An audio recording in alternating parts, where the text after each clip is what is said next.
Começando mais um devocional, Evangelho de João, capítulo 19, a partir do verso 28, continuação da crucificação, da morte de Jesus.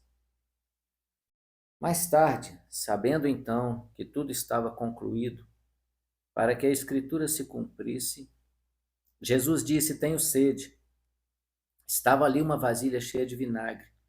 Então embeberam uma esponja nela, colocaram a esponja na ponta de um caniço de isopo e a ergueram até os lábios de Jesus. Tendo-o provado, Jesus disse: Está consumado.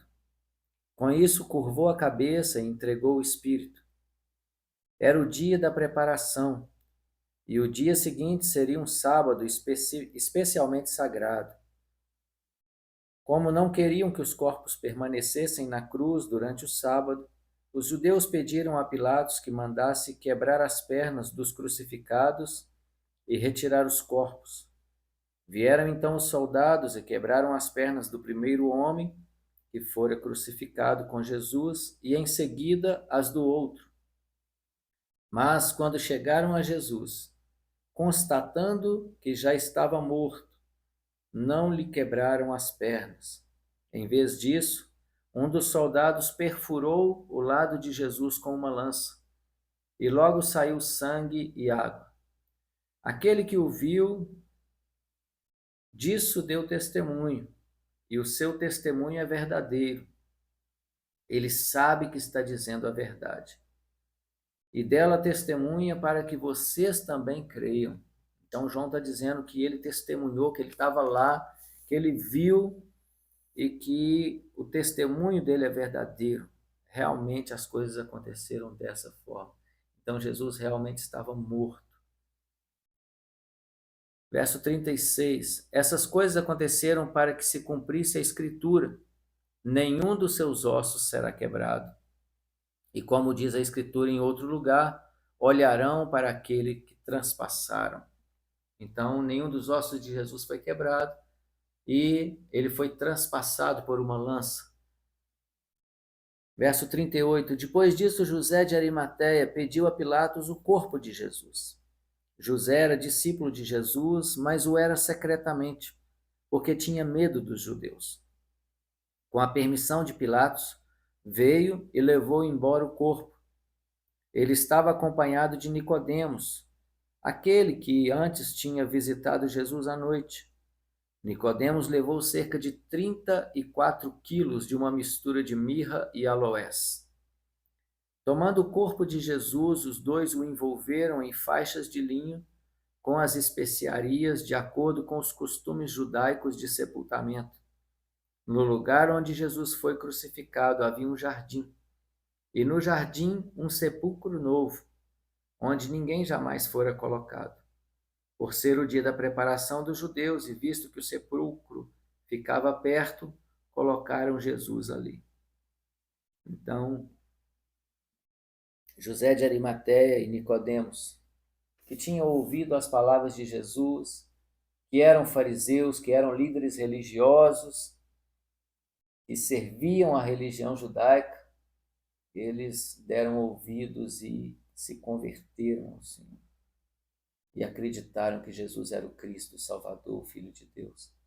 Desejaram um relacionamento com Ele.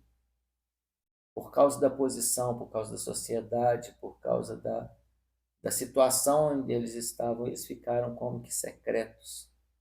Mas nesse momento, quando o corpo de Jesus é tirado da cruz, eles se revelaram, trazendo especiarias e honrando Jesus, guardando o corpo de Jesus,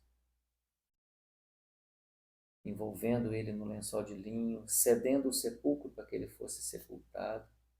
Então eles fizeram tudo aquilo que era importante, que era necessário ali para o sepultamento. E